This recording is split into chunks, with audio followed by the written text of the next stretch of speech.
bin Andreas.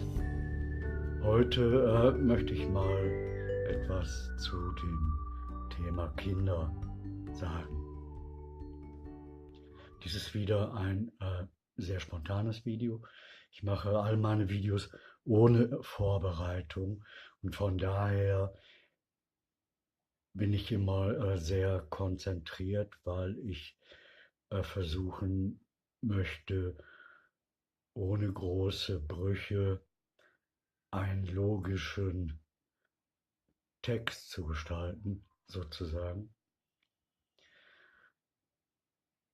Deshalb wirke ich oft auch angestrengt.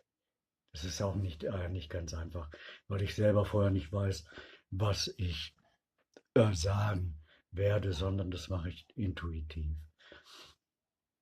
Also das Thema Kinder. Ich habe selber 3 Kinder. Lisa Sasi, Pablo, Jerome. Alle 3 sind erwachsen inzwischen. Ich komme schon mein ganzes Leben lang sehr gut mit Kindern aus. Am besten mit ganz kleinen Kindern,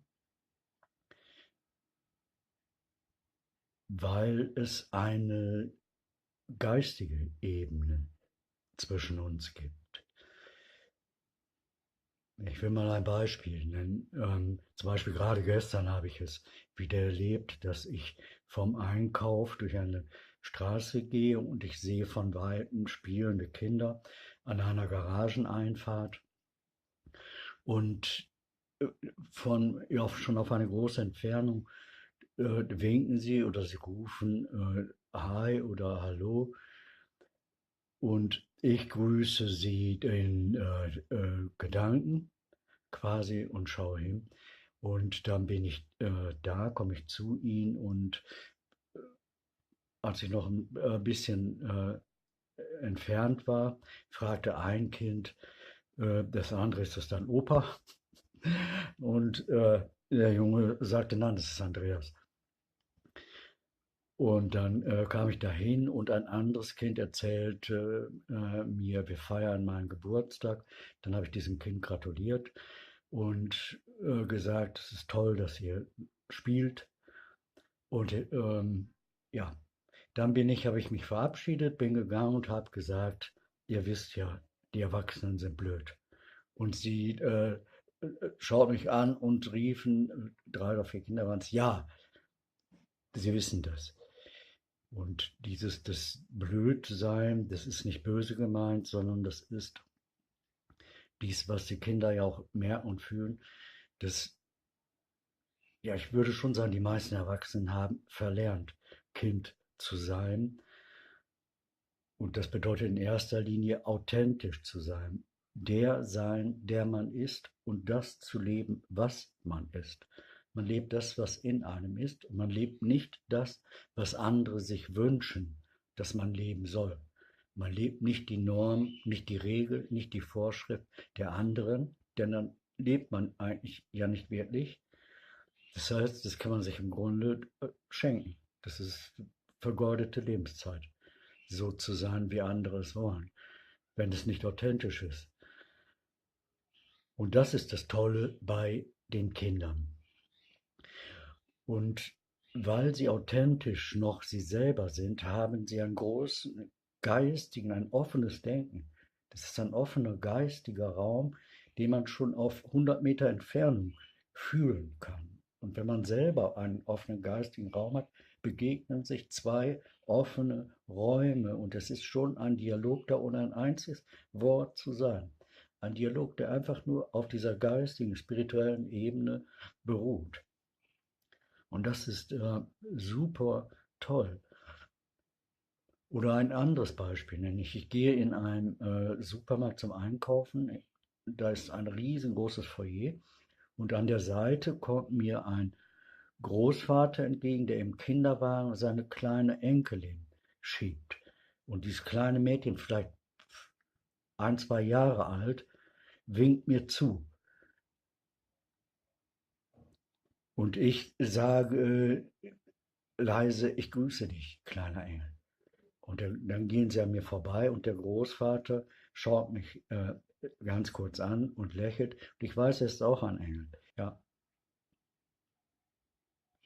und das ist sehr schön, jemandem zu begegnen, auch der Großvater. Dieser Großvater hat ein offenes Denken, einen offenen Geist und wir haben uns vielleicht 10 Sekunden angeschaut oder 5 Sekunden und ja, ist völliges Verständnis da, die Akzeptanz des anderen und das ist etwas Wunderschönes, was sehr, sehr viele Erwachsene verloren haben. Sie leben mehr oder weniger eine Maske, nicht mehr sich selbst. Man will nicht auffallen, man will nicht anders leben als die anderen, man will genauso sein wie die anderen. Das kann man aber nicht, da kann man sich so sehr anstrengen, wie man will, weil wir sind alle Individuen, Gott sei Dank. Und dann können wir nicht alle gleich sein, das gleiche Leben leben. Das wäre ja auch Quatsch. Wozu sollte es etwas nützen, wenn alle das Gleiche tun?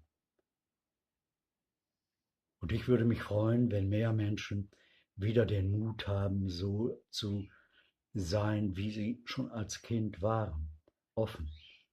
Nicht eine Maske tragen, weil diese Maske tragen, wenn man nicht sich selber lebt, das bedeutet auch sehr oft, dass man eigentlich ein Heuchler ist. Man heuchelt nachbarschaftliche Freundschaft, man Respekt, alles Mögliche. Man hört dem anderen zu, ohne ihm zuzuhören eigentlich. Und aus Nettigkeit sagt man ja, ja, ja oder so. Aber hinter dem Rücken des anderen ist es ja oft so, da wird dann getratscht. Und das heißt für mich, ich fühle dann auch, wenn mir jemand entgegenkommt und er sagt mir etwas, fühle ich, ob er sozusagen mit gespaltener Zunge spricht, würden die Indianer sagen. Dass ich fühle, es ist nicht die Wahrheit, nicht aufrichtig, sondern er sagt etwas, um mir zu gefallen. Manchmal ja auch ganz bewusst eine Falschaussage oder wissend, dass das nicht die Wahrheit ist, was sie sagen. Und daraus ist unsere Gesellschaft aufgebaut. Das ist, kann man sagen, eigentlich noch Standard. Aber die junge Generation, die Kleinkinder vor allen Dingen, sie kommen mehr und mehr dazu, dass sie das nicht mehr mitmachen wollen. Sie wollen sich nicht zerstören lassen, sie wollen sich nicht geistig vergewaltigen lassen, beeinflussen lassen, manipulieren lassen und sozusagen wie ein Gegenstand behandelt werden. Und deshalb sollte man wachsam sein und auch genau hinschauen, darüber nachdenken, warum geschieht das eigentlich.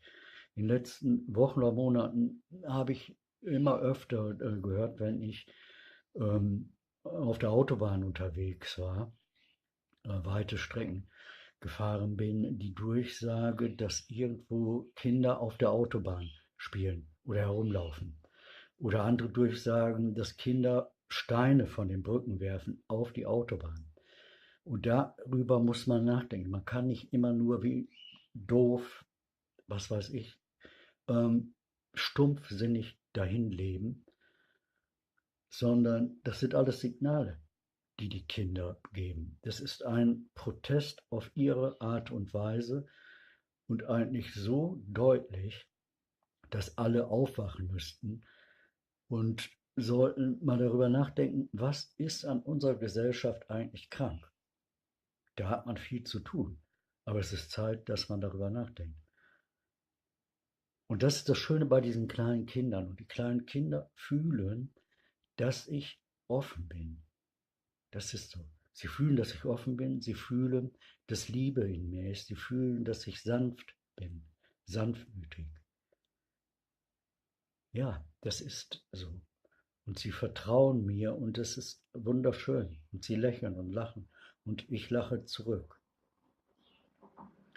Ich bin ein Mann und trotzdem habe ich meine eigenen Kinder auch gefüttert und gewickelt, zur Toilette gebracht, zu Ärzten begleitet und auch mit meinen Söhnen zeitweise, als sie noch Kinder waren, alleine gelebt und alles gemacht, Haushalte sie versorgt und nebenbei gearbeitet. Das kann man auch als Mann. Und was sehr schön war, eine junge Frau sagte einmal zu mir in Bezug auf meinen jüngsten Sohn, mit dem ich die letzten Jahre alleine verbracht habe, eine Frau hätte ihm nicht mehr Liebe geben können als du.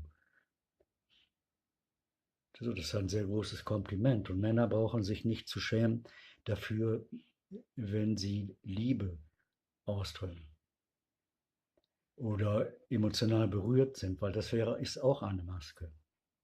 Ich schäme mich nicht dafür, dass ich sehr oft tief berührt bin und mir die Tränen kommen. Es ist keine Schande in meinen Augen, sondern es ist für mich ein Beweis dafür, dass ich Herz habe, berührbar bin und noch lebendig berührbar bin. Ja, ich bin lebendig. Und ich bin so, wie ich bin. Ich bin, der ich bin. Ja.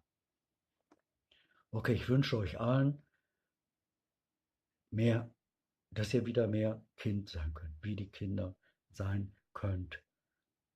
Offen, authentisch, spontan. Nicht so viel herumplanen und nach Plan sozusagen den Tag gestalten. Habt den Mut, anders zu sein als die anderen. Habt auch mal den Mut, Nein zu sagen. Habt den Mut, die Wahrheit dem anderen zu sagen, mit dem ihr sprecht. Und habt den Mut, aufrichtig zu sein. Aufrichtigkeit ist sehr, sehr wichtig. Sehr, sehr wichtig. Ja. Und die kleinen Kinder leben es uns vor, diese Quirligkeit und dass sie authentisch sie selbst sind, spontan, voller Lebensfreude, Energie, Neugier, Inspiration, voller Inspiration. Ja, super schön. Also, ich grüße euch, schönes Wochenende und Shalom.